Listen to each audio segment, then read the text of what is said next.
Hello' friends, কি খবৰ আপোনালোকৰ? কুশলে আছে নিশ্চয়।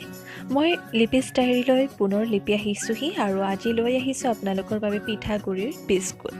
পিঠাগুড়িৰ বিস্কুটৰ ৰেচিপিটো বিশেষ কাৰণত লৈ আহিছোঁ, যিহেতু এয়া বহাগৰ মাহ, বহাগৰ বিহুৰ সময় আৰু লগতে এতিয়া পবিত্ৰ ৰমজান মাহৰো সময়। গতিকে আহক পলম নকৰি ভিডিঅ'টোৰ মাজলৈ আগবাঢ়োঁ।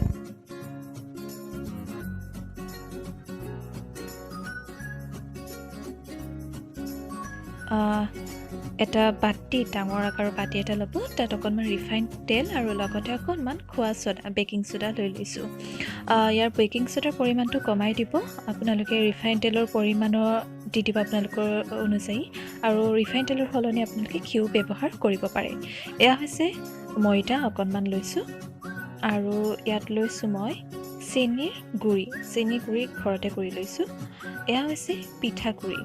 আপোনালোকে ভাত খোৱা চাউলৰ গুড়ি কৰিব পাৰে, যিকোনো ভাত খোৱা চাউলৰ গুড়ি কৰি ল'ব। এতিয়া ইয়াত মই এড কৰি দিছোঁ চিৰাৰ গুড়ি। ঘৰতে কৰি থৈ দিছিলোঁ, চিৰাখিনি ভালদৰে ভাজি তাৰ গুড়িখিনি কৰি লৈছোঁ। চিৰাৰ গুড়ি আপোনালোকে লৈ ল'ব, আৰু ইয়াত অকণমান সোৱাদ অনুযায়ী নিমখ লৈ ল'ব। মই এড কৰিছোঁ অকণমান গাখীৰ। আপোনালোকে জোখমতে লৈ ল'ব আপোনালোকৰ ইনগ্ৰিডিয়েণ্টছখিনি, আৰু গাখীৰটো দিলে সোৱাদটো আহে আৰু লগতে অকণমান স্মুথ হয়। ইয়াৰ পিছতে আমি ইয়াত পানী এড কৰি দিম। এটা ডো ৰেডি কৰি লওঁ। মই এড কৰিছোঁ পানী, অলপ অলপকৈ ঢালি ল'ব। এনেদৰে ভালদৰে মঠি ল'ব। খুব বেছি টাইট নতুবা খুব বেছি ছফ্ট ডো নালাগে আমাক। মধ্যমীয়া আকাৰৰ ডো এটা ৰেডি কৰি ল'ব। আপোনাৰ যদি টাইট হৈ যায় তেতিয়া আপোনালোকে অকণ পানী দি পুনৰ এইটো মঠি ল'ব, ভালদৰে মঠিব, যাতে যেতিয়া আমি বিস্কুট আকাৰত দিম যাতে তেতিয়া ফাটি নাযায়, সেইটোৰ প্ৰতি লক্ষ্য ৰাখি মঠি ল'ব ভালদৰে। পিছত দেখুৱাইছোঁ এনেদৰে লাডু আকাৰত অকণ লৈ ল'ব।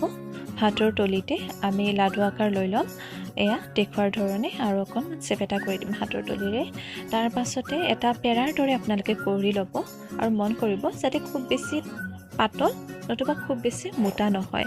আমাৰ মধ্যমীয়া আকাৰৰ হিচাপত এটা জোখমতে আপোনালোকে লৈ ল'ব। তাৰপিছতে এনেকুৱা এখন চামুচ মই ব্যৱহাৰ কৰিছোঁ ডিজাইন দিবৰ বাবে।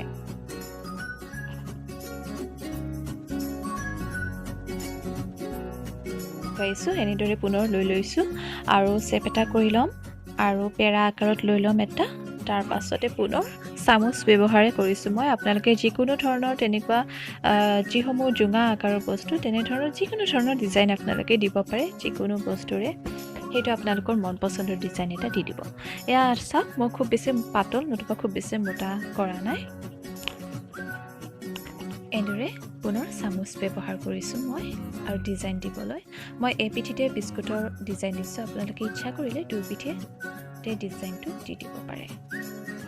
এইদৰে গোটেইকেইটা মই ৰেডি কৰি ল'ম। গোটেইকেইটা মই ৰেডি কৰি লৈছোঁ। বিস্কুট ৰেডি হৈ গৈছে, গোটেইকেইটাতে ডিজাইন দিছোঁ। এখন কেৰাহী ব্যৱহাৰ কৰিছোঁ। দেখিছে কিমান পৰিমাণৰ মই তেল দিছোঁ। তেলখিনি গৰম হৈ অহাত এটা এটাকৈ গোটেইকেইটা বিস্কুট দি দিম, ভাজি ল'ম।